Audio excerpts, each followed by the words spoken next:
kita akan melakukan sesi tanya jawab. Silakan kepada teman-teman sekalian yang ingin memberikan pertanyaan bisa diketik di kolom chat atau bisa langsung menyalakan mikrofon. Saya ingatkan kembali bahwasanya nanti akan ada door prize untuk 3 orang pemenang diambil dari penanya begitu. Terima kasih. Silakan gitu.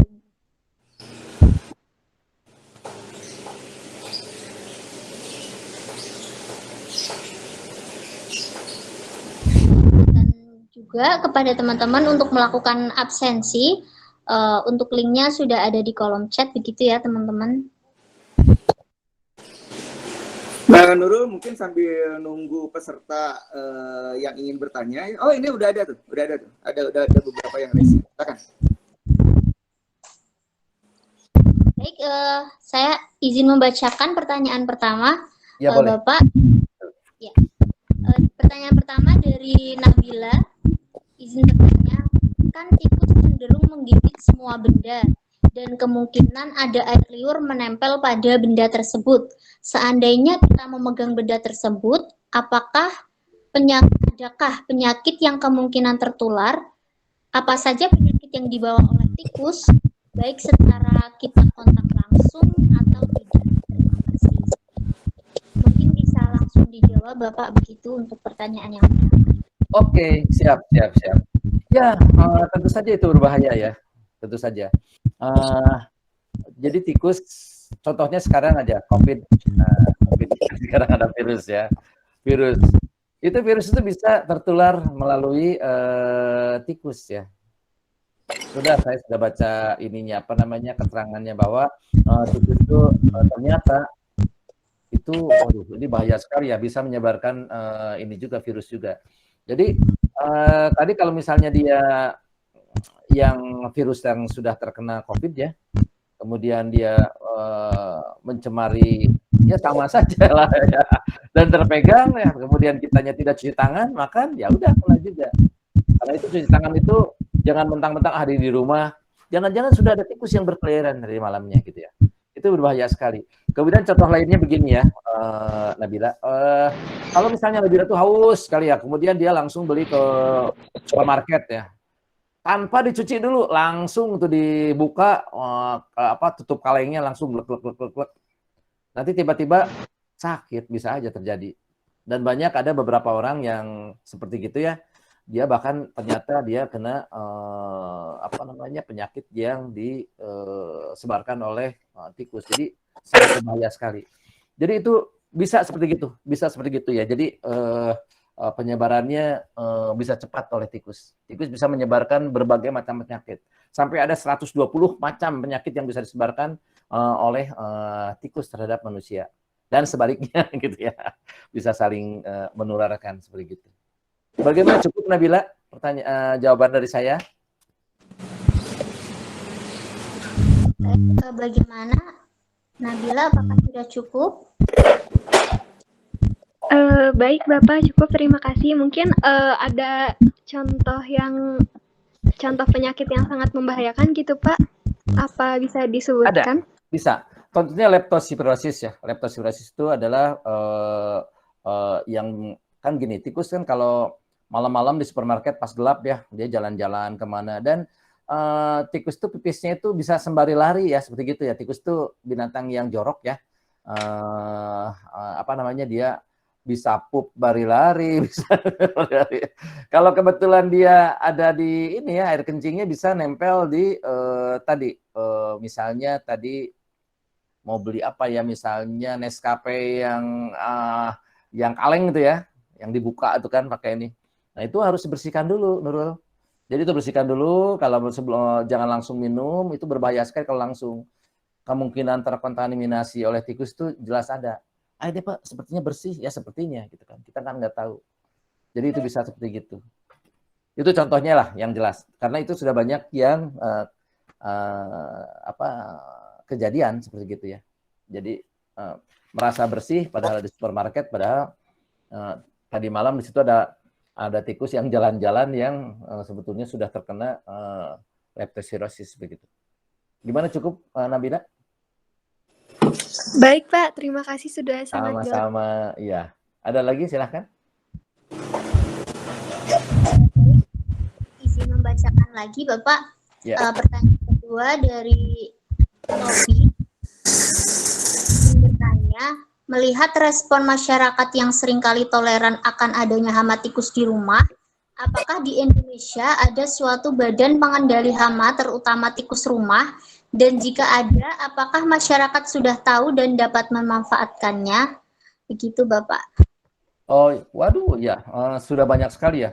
Ada yang namanya pest control ya. Pest control itu seperti Rentokil, Ethos, banyak sekali ya. Kemudian apa ya? Banyak sekali itu. Sampai di yang resmi itu di Bandung ya. Di Bandung itu ada 24 sekitar 24 lebih ya. Pest control ya. Itu harus bisa dimanfaatkan. Karena kan di Google bisa dilihat. Itu bisa dipanggil sama kita ya, supaya dia bisa mengendalikan urban pest apa aja, bukan tikus saja ya, yang lain-lainnya juga. Tapi memang yang laku itu tikus dan rayap mereka itu ya. Jadi mereka banyak yang sebetulnya untuk mereka tikus dan rayap jadi apa namanya seneng dia kalau misalnya ada tikus dan rayap ya. Jadi dia dipanggil. Jadi kita bisa memanfaatkan banyak ya. Tulis saja pest control terdekat gitu ya, itu langsung pasti ngeburu dulu lah yang dekat rumah itu bisa dihubungi, kemudian nanti keluhannya apa, dan di situ nanti ada tawar-menawar, nanti dia akan bertindak, akan membantu supaya tikus yang ada di rumah kita ini, dan pakai jaminan biasanya. Jadi jaminan setelah 1 bulan tikusnya tidak ada ya, jadi dia akan memelihara terus, tapi terus ya per bulannya kita harus bayar berapa gitu ke pest controlnya, dan dia akan selalu menjaga supaya tikusnya tidak ada di rumah kita dengan cara-caranya. Dan tadi sebetulnya tidak jauh berbeda dengan apa yang saya sampaikan.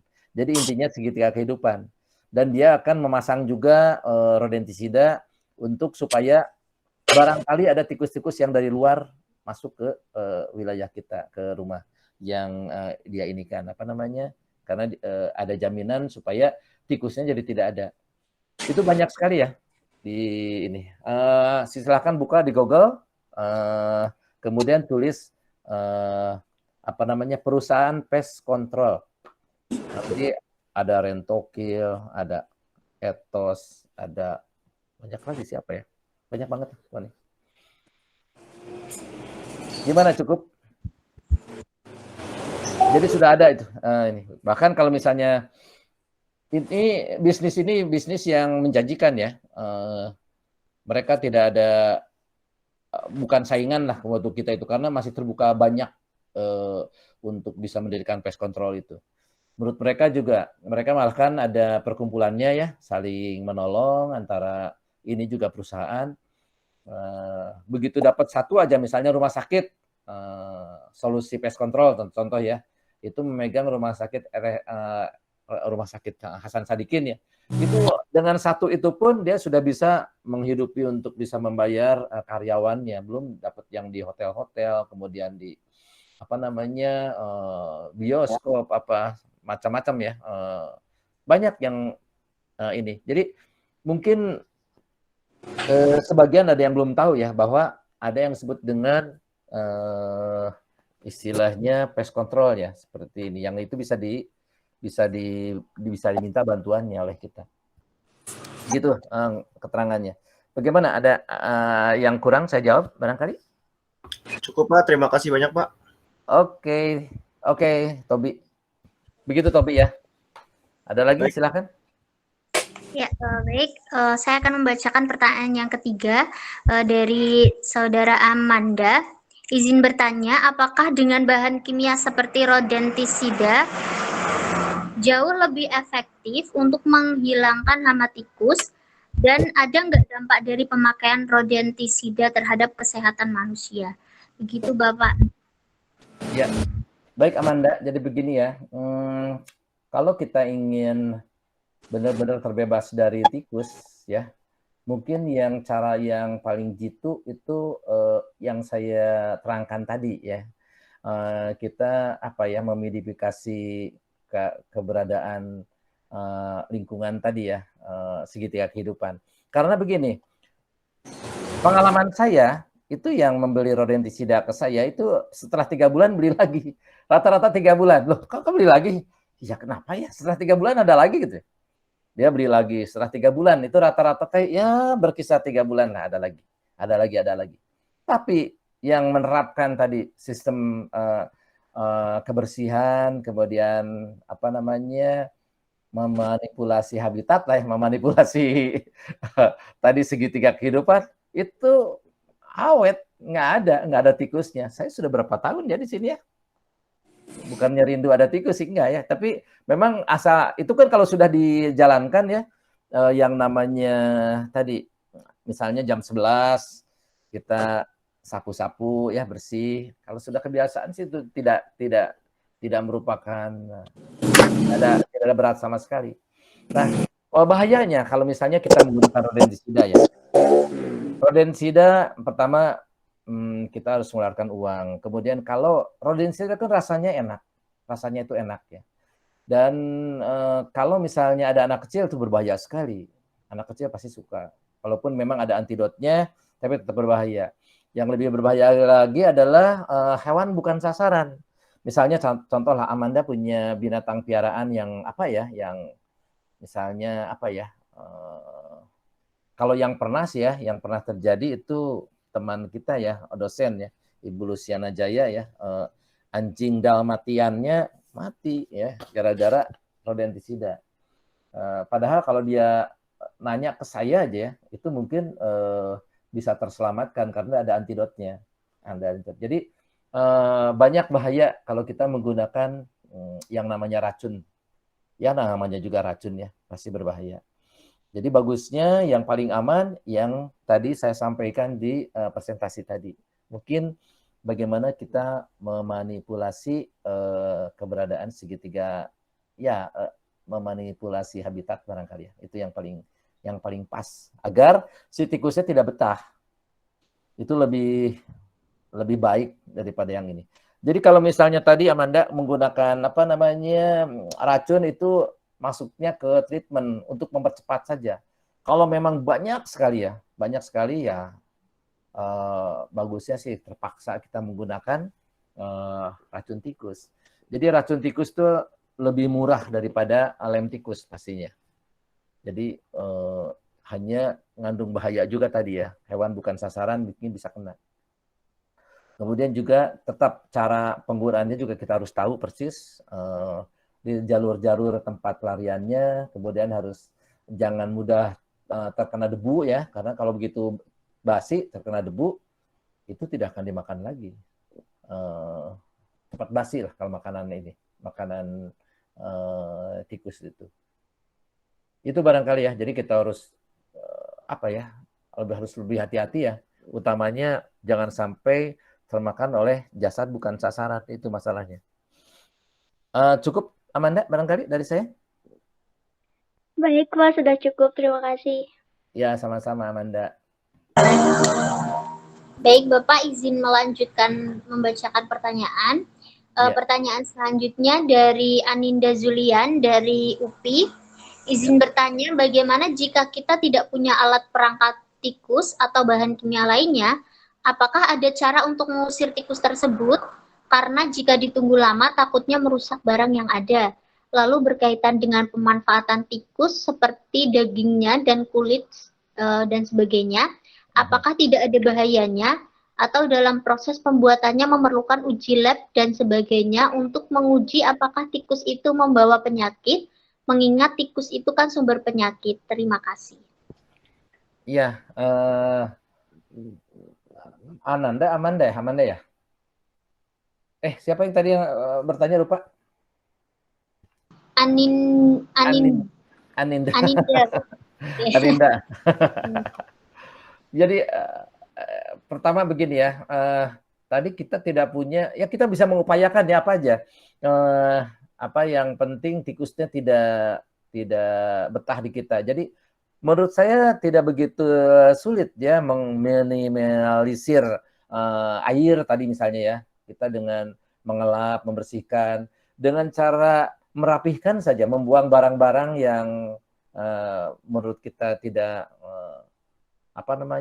tidak perlu ya, membuang sampah, membuang tempat-tempat yang akan dijadikan tempat huniannya. Menurut saya itu kan hal yang mudah ya sebetulnya dilakukan. Jadi kalau misalnya kita tidak bisa membeli alat perangkap atau segala macam, mungkin kita bisa dengan cara pertama adalah membersihkan tempat-tempat yang tadinya dianggap kumuh ya, merapihkan, kemudian kita juga boleh membuang yang kira-kiranya itu adalah dari hasil monitoring tempat persembunyiannya atau sarangnya. Misalnya kita tahu dia sarangnya di belakang lemari ya, di situ ada dus bekas segala macam, ya buang itu, bersihkan. Bila perlu dipel ya sampai bersih ya, sampai harum ya. Seperti gitu. Tikus akan tidak suka seperti gitu. Jadi dan itu saya rasa bisa cepat hilang ya, asal gini, pastikan juga tikus. Jadi tikus itu ada dua macam, ada yang memang menetap di rumah kita, ada juga tikus itu sebetulnya menetapnya di tetangga yang berdekatan ya atau nempel dengan kita, tapi ada aksesnya. Dan itu harus mau tidak mau harus tutup dulu akses dari tetangga masuk ke dalam itu. Selama aksesnya masih tetap ada, itu akan percuma juga sebetulnya. Jadi mungkin yang paling penting sih itu ya menurut saya. Jadi tidak lama sebetulnya, karena gini ya, tikus kan binatang yang peka terhadap kelaparan ya, peka juga terhadap kehausan ya. Itu menurut saya bisa cepat juga untuk mengusir tikus dengan cara tadi menghancurkan atau merusak sarangnya yang ada ya. Dia akan langsung kabur ya dengan cepat kalau menurut saya sih. Jadi itu menurut saya cara yang jitu ya tadi. Jadi segitiga kehidupan, di mana segitiga kehidupan ada sarang, makanan dan air ya. Coba kita pikirkan yang tiga itu saja. Saya yakin hal tiga itu kalau misalnya kita bisa memanipulasinya, maka kita akan berhasil mengusir tikus dari sekitar rumah kita. Sebetulnya seperti itu. Kemudian tadi apa lagi? Lupa lagi? Ada lagi yang ditanyakan selain itu?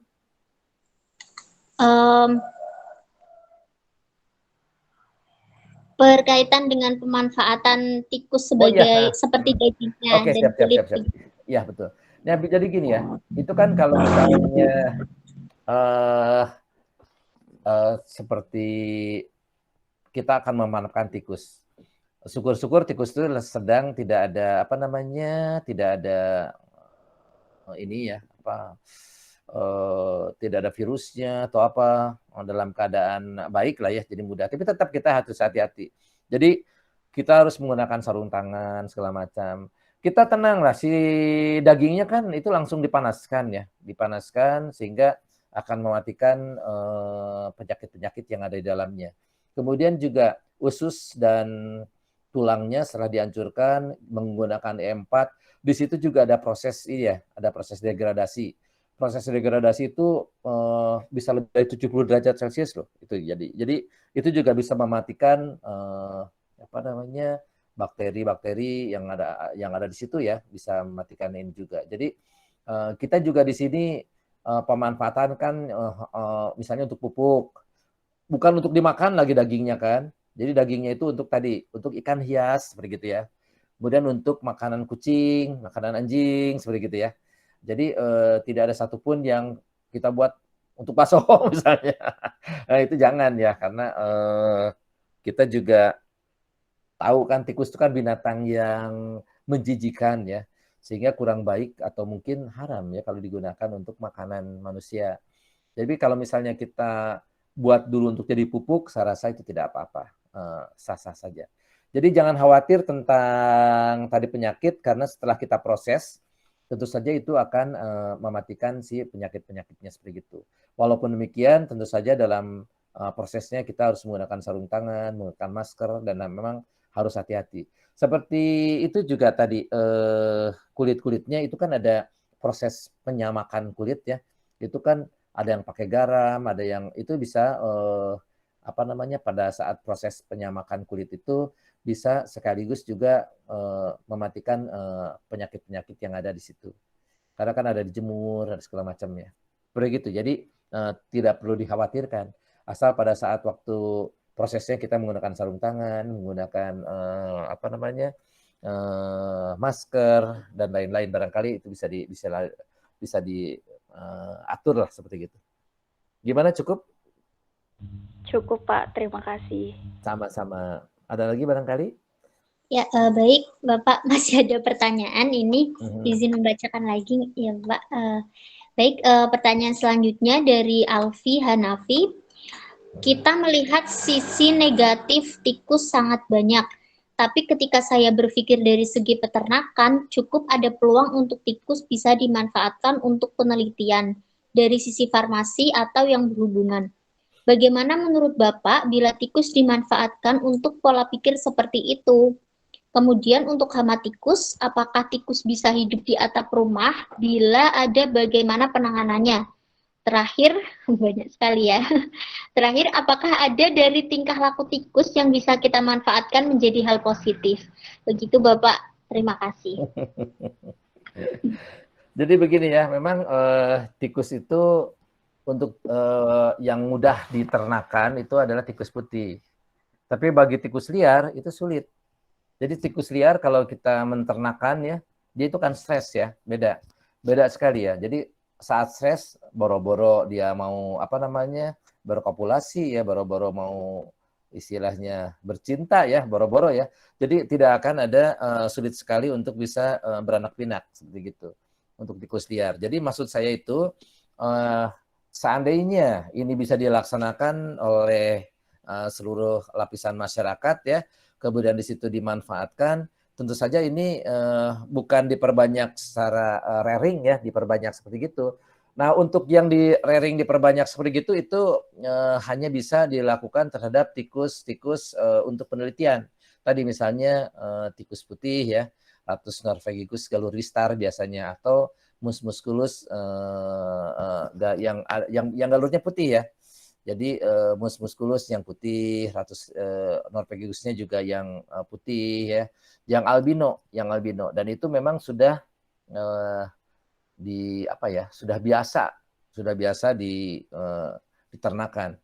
Dan kita lihat tadi sisi positifnya banyak.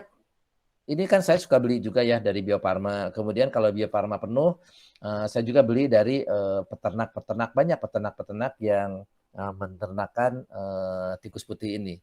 Dan saya lihat waktu saya sampai ke tempatnya, ternyata dia saya rasa sangat menjanjikan ya. Terbukti dia bisa membeli kendaraan, dia bisa menghidupi keluarganya seperti gitu ya, hanya dengan perbanyakan tikus ini. Jadi perbanyakan tikus penelitian hal yang sangat menjanjikan. Itu saya sudah melihatnya dengan sendirinya ya, betul. Itu seperti gitu. Nah, kemudian apakah tikus bisa ditinggal di atap rumah atau di plafon ya? Itu ada beberapa tikus seperti Ratus giardi ya, mus musculus ya. Itu memang hidup biasa di plafon rumah seperti gitu ya, di atas. Jadi tikus itu kita lihat dari ekornya saja. Kalau ekornya panjang, dia tuh lebih panjang daripada badannya, maka biasanya tikus tersebut pandai untuk tekerekelan itu sebenarnya ya. Dia pandai manjat-manjat, dia jadi senangnya yang di atas ya. Atau arboreal lah ya sebetulnya. Jadi balah hidupnya lebih banyak di atas ya, di atas pohon. Misalnya untuk Ratus thiomanicus kan ekornya lebih panjang ekornya daripada badannya. Nah, jadi ada, tapi ada juga yang tidak biasa tikus hidupnya di atap, yang tikus-tikus yang biasanya senangnya itu di bawah seperti ya. Jadi ini sangat tergantung dari spesies tikusnya. Jadi tadi ya ada relung, ada niche yang tadi disampaikan oleh Pak Ihsan ya. Itu ada relung, ada niche. Allah itu sudah menciptakan berbagai macam tikus ya. Ada tikus yang senangnya di tempat di atap, ada senangnya di belukar, ada senangnya di kelapa sawit, ada senangnya di sawah. Itu beda-beda. Jadi beda jenis, beda perilaku, beda niche atau relungnya seperti gitu ya. Jadi jadi apakah ini bisa? Ya bisa untuk tikus-tikus tertentu dan dia memang hidupnya di atap rumah seperti gitu. Barangkali itu yang bisa disampaikan. Terus apa lagi ya? Ada yang terlewat tidak ya? Lupa. Ada yang terlewat nggak? Apakah ada dari tingkah laku tikus yang bisa kita manfaatkan menjadi hal positif? Iya, ada. Jadi gini ya, kita kan tahu beberapa tingkah laku tadi kan. Bagaimana kita memerangi tikus, itu harus tahu dulu perilakunya. Contohnya perilaku tikus itu ada grooming ya. Grooming itu saling menjilat ya, baik ke keluarganya atau dirinya sendiri. Seperti kucing kan, kayak mandi lah gitu ya, dijilatin. Setelah kita tahu perilaku seperti itu, maka kita akan bisa memanfaatkan menggunakan apa tadi, tabung beracun atau alas beracun. Jadi tabung beracun itu tabungnya yang besarnya, yang penting si tikus itu bisa masuk ke dalamnya. Tapi si tabungnya itu dilumuri oleh kita pakai Vaseline, kemudian pakai oli bekas dan zinc phosphate ya. Zinc phosphate-nya sebetulnya cukup 10%. Nah, kemudian diaduk-aduk, disimpan simpan di tempat misalnya lubang tikus. Pas dia masuk ke sana akan kotor kan ininya si kulitnya ya, badannya itu kotor. Dan dia ada perilakunya kan grooming, sehingga kita memanfaatkan perilaku grooming untuk pengendalian. Yang terjadi apa? Tikusnya akan mati, bahkan kadang-kadang sekeluarga bisa mati ya, karena biasanya ada yang disebut dengan perilaku grooming ini, dia menjilati diri sendiri dan kadang-kadang dijilati juga oleh keluarganya untuk membersihkan, jadi saling membersihkan seperti itu. Kemudian perilaku apa lagi? Nah, perilaku ini ada. Tikus itu punya yang disebut dengan perilaku neofobi, takut terhadap benda baru. Setelah kita tahu dia takut terhadap benda baru ya, maka kita harus memanfaatkan nih perilaku ini. Kita tidak boleh memindah-mindah makanan atau memindah-mindah umpan atau memindah-mindah perangkap. Karena dia kalau kita pindahkan dia akan takut lagi terhadap benda baru ya. Sehingga bisa lebih berhasil guna. Contohnya lagi gini ya. Neofobi kan takut terhadap benda baru. Kalau ada makanan dia akan makan sedikit dulu. Besoknya 2 etik, besoknya lagi 3 etik, terus normal 10% dari berat badannya. Kalau misalnya kita yang ada racun akut, ya misalnya yang punya zinc phosphate aja, maka kita harus menggunakan pre-baiting. Pre-baiting itu di tempat yang sama, jangan pakai racun dulu. Sehingga pada saat dia awal waktu sedikit makan, nggak apa-apa, nggak racun. Dia ngasih tahu ke teman-temannya itu nggak beracun, saya udah nyoba, nggak ada sakit perut, nggak ada apa. Padahal di pas hari ketiga, pas semua pada banyak yang makan, kita pakai racun, di situ bahkan banyak yang mati. Itu pun salah satu cara memanfaatkan dari perilaku tikus. Kemudian ada perilaku yang disebut dengan tadi stigmotaksis. Stigmotaksis itu tikus itu kalau misalnya sudah ke sana lagi gitu, ada jalur pelariannya. Sehingga kita untuk bisa supaya berhasil guna dalam hal pengumpanan, pemasang perangkap harus di tempat yang tempat pelariannya. Itu di lab ada yang disebut dengan black light. Black light itu seperti alat untuk memeriksa uang ya. Tapi ini jalur tikus, jadi kelihatan jalur tikus itu ada. Jadi pakai lampu dengan panjang gelombang tertentu. Itu ada bantuan dari Jerman dulu itu ya, namanya black light untuk melihat jalur tikus. Tapi sebetulnya dengan keahlian kita juga bisa ya melihat jalur tikus tuh. Ada debu yang ada ekor yang diseret, kemudian tangannya kelihatan ada 4, ya, kemudian kakinya ada 5, ada tapaknya, itu adalah jalur dari tikus. Nah di situ kita bisa memanfaatkan perilaku dari tikus yang stigmotaksis itu untuk menyimpan perangkap atau menyimpan umpan yang akan kita berikan kepada tikus. Cukup gitu barangkali? Apa lagi ya? Baik Pak, terima kasih banyak. Oke, terima kasih lagi. Ada lagi barangkali? Ya, untuk selanjutnya mungkin ada tambahan dari Bapak Toto maupun Bapak Ihsan begitu. Oke, sebentar. Sebenarnya tadi yang diuraikan sama penyaji baik sudah sangat komprehensif ya. Mungkin saya akan meng-highlight beberapa hal penting saja ya. Misalnya tadi yang penyakit apa sih yang bisa menyerang kepada yang di bawah tikus bisa menyerang ke manusia gitu ya. Ah, kita tahu kan ya kalau misalnya ada percobaan di bidang kedokteran, ya, tikus itu selalu digunakan sebagai hewan uji. Nah, jadi mengindikasikan bahwa penyakit-penyakit yang diderita sama manusia itu kemungkinan besar juga diderita oleh tikus. Ya, ada tikus yang sakit jantung misalnya, mungkin bisa. Darah tinggi, kolesterol misalnya, mungkin juga bisa. Tapi ada beberapa penyakit yang populer yang tadi ada di slide-nya Pak Dr. Wahyu, ya misalnya leptospirosis, salmonellosis gitu ya.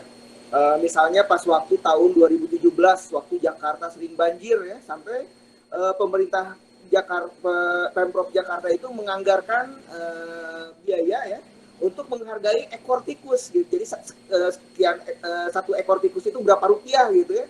Jadi tikus itu diburu ya. Dulu juga saya ingat di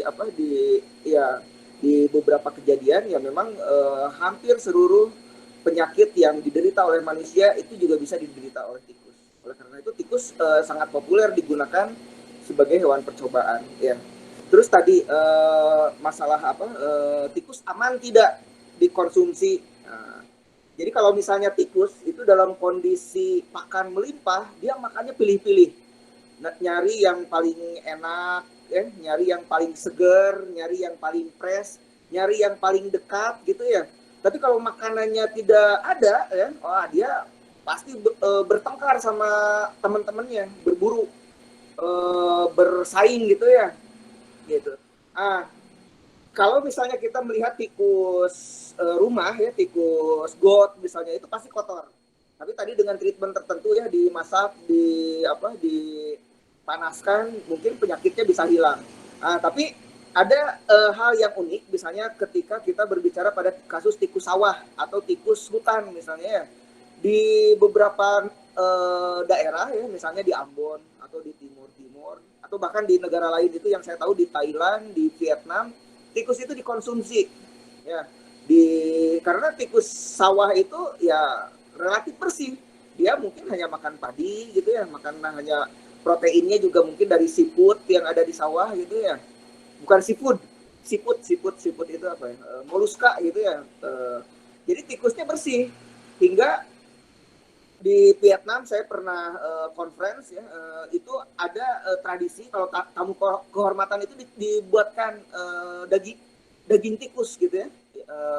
Rasanya enak katanya, tapi karena mereka tahu saya muslim, saya tidak mengkonsumsi daging tikus, saya tidak diberikan. Tapi sensei saya waktu di Jepang mengkonsumsi daging tikus.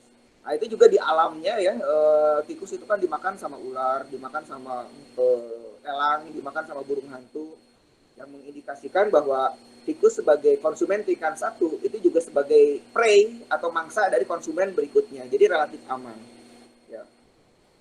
Itu saja mungkin yang tambahan. Waktunya takut kelamaan, sekarang sudah jam 3:06.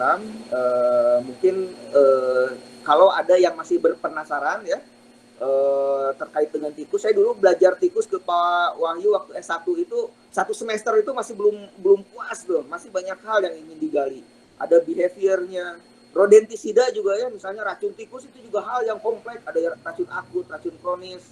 Yang akut itu ada zinc phosphate, ada cyanida, yang kronisnya ada bromadiolon, bromdivakum, yang turunan antagonis vitamin K dan lain sebagainya. Wah, ini ingin disampaikan dalam satu sesi yang hanya 1 atau 2 jam gitu ya, mungkin mudah-mudahan ini jadi kepenasaran, mudah-mudahan ini jadi rasa ingin tahu buat kita, hingga kita mau menggali lebih dalam dan memberikan solusi buat masyarakat, karena tikus ini masalah di lingkungan masyarakat, di tengah kehidupan manusia ya gitu.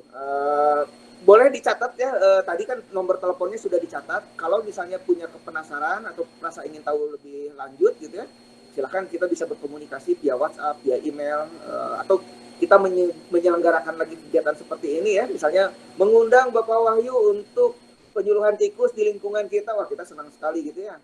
Sebaik-baiknya ilmu adalah ilmu yang bermanfaat ya. Mudah-mudahan ini menjadi amal ibadah kita semua. Mudah-mudahan ini jadi menambah wawasan kita semua. Mungkin itu saja. Saya kembalikan lagi kepada moderator dan pembawa acara. Saya berterima kasih kepada semua peserta ya atas partisipasinya. Terima kasih. Assalamualaikum warahmatullahi wabarakatuh. Waalaikumsalam warahmatullahi wabarakatuh. Baik, terima kasih kepada Bapak Wahyu dan juga Bapak Ihsan dan juga Bapak Toto. Ada pertanyaan terakhir begitu Bapak, mungkin nanti kalau misal tidak dibacakan bagaimana begitu ya. Jadi saya mohon izin untuk membacakan satu pertanyaan terakhir dari peserta begitu. Pertanyaannya, apakah rekayasa genetika dapat dilakukan pada tikus untuk mengurangi populasi? Jika bisa, apakah sudah diterapkan di Indonesia? Serta jika dibandingkan dengan beberapa cara yang sudah ada untuk mengurangi populasi, manakah yang lebih efektif begitu Bapak? Monggo kepada Bapak dipersilakan. Ya, rekayasa genetik untuk tikus untuk pengendalian belum ada ya di Indonesia, di kita ya. Itu pun kita masih bingung apa yang kira-kira bisa diterapkan untuk rekayasa genetik ini ya. Misalnya menciptakan tikus yang jadi beringas gitu ya, yang bisa jadi predator untuk tikus yang lainnya, barangkali ya seperti gitu. Kalau percobaan-percobaan tahap ini sih ya bukan rekayasa genetik ya istilahnya ya. Ada beberapa petani yang sangat nyeleneh ya, karena dia memang sangat kesal ya terhadap tikus ya. Jadi kata laporan ke saya itu seperti begini, tikus sawah itu ditangkapin, kemudian tidak langsung dibunuh justru, tapi, aduh mohon maafnya saya cerita ya, itunya duburnya itu dikaput ya, dijahit. Dengan cara demikian katanya bisa jadi jadi seperti predator untuk tikus yang lainnya, mungkin mepuskeun yang istilah Sundanya. Begitu. Ini apa benar atau tidak ya? Itu yang pernah dilakukan di daerah ini dekat Pamanukan ya. Jadi ceritanya seperti itu. Jadi si tikus itu tapi untuk rekayasa genetik secara yang lebih komprehensif itu belum pernah dilakukan ya. Kalaupun ada juga pertama idenya bagaimana, berbahaya tidak, karena apapun yang namanya rekayasa genetik itu menurut saya pribadi itu kurang baik ya, karena menginikan kodrat barangkali ya, mengubah kodrat ya. Saya kurang setuju untuk rekayasa genetik, apalagi untuk tikus. Yang bisa disampaikan. Makasih. Oke, baik. Terima kasih Bapak Wahyu. Mungkin ada tambahan dari Bapak Ihsan atau Bapak Toto. Monggo dipersilahkan. Ya ini advance ya kalau rekayasa genetik. Saya setuju juga dengan Pak Wahyu. Kenapa nggak memikirkan hal-hal yang lebih sederhana, misalnya rekayasa atau modifikasi habitat. Kita membuat rumah kita nggak bisa ditembus ya oleh tikus, seperti tadi ceritanya Pak Dr. Wahyu itu, kalau saya tikus itu udah pasti frustasi itu, udah yang di dapurnya galak gitu ya, bawa sapu lidi misalnya ya, udah capek-capek makanannya nggak ada, sanitasinya bagus gitu ya, itu mungkin akan lebih baik. Saya juga ingin menggarisbawahi masalah sanitasi dan kebersihan. Ini faktanya tikus itu kalau misalnya di negara berkembang itu lebih banyak daripada negara maju. Saya pernah di Jepang 3 tahun itu belum pernah lihat tikus, di rumah ada tikus gitu ya. Entah kenapa ya, mungkin selain masalah sanitasi atau hidupnya siklusnya terpotong oleh musim salju gitu ya misalnya. Itu pada dasarnya kalau misalnya dilihat karena sanitasinya baik ya tikusnya nggak ada gitu ya. Gitu. Bahkan saya pernah mendengar di Singapura misalnya. Kalau misalnya kita menemukan tikus di reward sekian dolar, $100 misalnya ya. Tapi kalau di rumahnya ada tikus didenda $1.000. Kenapa? Berarti yang punya rumahnya jorok ini, nggak pernah beres-beres rumah gitu ya. Jadi kalau misalnya kita berperang ya, misalnya melawan daerah yang yang kurang maju, buat apa di nuklir, di bambu runcing aja menang gitu ya, misalnya. Ini untuk tikus yang paling efektif itu, yang paling efisien itu ya udah yang paling pasti itu menjaga kebersihan dan sanitasi. Saya mungkin boleh cerita ya 2 menit ya. Saya pernah diceritakan sama Dr. Wahyu juga sama ya waktu zaman mahasiswa. Jadi ada apartemen banyak tikusnya. Setiap lantai itu ada tempat pembuangan sampah, ya. Kotor satu kamar untuk membuang sampah. Terus di tamannya sudah banyak belukar gitu ya, ayun-ayunannya udah pada jelek gitu ya, udah pada berkarat gitu ya. Dipasang rodentisida. Memang banyak yang mati, tapi tikusnya tetap banyak gitu ya. Nah, akhirnya solusinya kita harus meningkatkan sanitasi. Setiap lantai nggak boleh ada tempat sampah, itu harus langsung dibuang ke bawah dan dibuang ke tempat penampungan sampah yang lokasinya lebih jauh gitu ya. Terus rumputnya dibabat ya, ayun-ayunannya diperbaiki, jungkit-jungkitannya, main-main anaknya diperbaiki, ban bekas dibuang gitu ya. Terus setiap hari melakukan gotong royong menjaga kebersihan. Yang terjadi apa? Tikusnya nggak ada. Ya, jadi buat apa kita berpikir sesuatu yang kompleks, sesuatu yang rumit gitu ya, kalau misalnya hal yang sederhana saja bisa mengendalikan tikus. Saya berani ngejamin lah kalau misalnya di rumah banyak tikus itu yang pasti yang punya rumahnya jorok, atau paling tidak ya cuek gitu ya, seperti yang tadi diungkapkan sama Pak Wahyu, cuman tikus nggak akan menggigit. Nah, beda dengan ular ya, ular mah takut ya dan geli gitu. Mungkin itu saja untuk menjawab pertanyaan yang terakhir tadi. Terima kasih, Nak. Oke, baik. Terima kasih Bapak Ihsan atas tambahannya. Selanjutnya mungkin ada dari Bapak Toto, mungkin berkenan memberikan tambahan. Ya, bagaimana? Langsung aja, Nak. Kayaknya sudah selesai, Nak. Baik. Ya, mungkin sepertinya Bapak Toto terkendala sinyal begitu ya. Jadi untuk selanjutnya, karena berhubung pertanyaan sudah selesai dan alhamdulillah juga sudah terjawab semua oleh pemateri kita, maka karena itu berakhir pula webinar kita pada sore hari ini. Terima kasih saya ucapkan kepada pemateri kita, Bapak Wahyu, Bapak Ihsan, dan juga Bapak Toto. Semoga apa yang kita pelajari pada siang hari ini dapat bermanfaat bagi kita semua. Amin. Amin, ya rabbal alamin. Baik, untuk selanjutnya saya selaku moderator memohon maaf apabila terdapat kesalahan baik kata maupun perbuatan saya. Saya akhiri. Wabillahi taufiq wal hidayah. Wassalamualaikum warahmatullahi wabarakatuh.